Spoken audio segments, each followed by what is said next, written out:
Hey guys, in this video I will show you how to easily download product videos from AliExpress so you can use them to create ads, post on your social media or insert on your product page. Before we start, if you are selling clothes from AliExpress, make sure you check the size and easily import any size chart from AliExpress with just one click.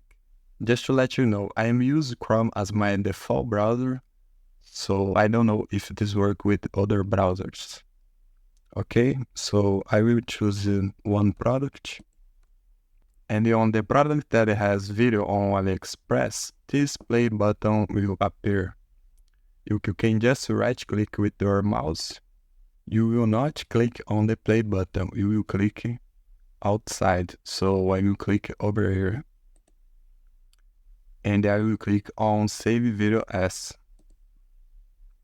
I will choose some folder, I will choose videos, and I will click on save. Now I will navigate it to my videos folder to see if everything is right. And the video is already here and downloaded.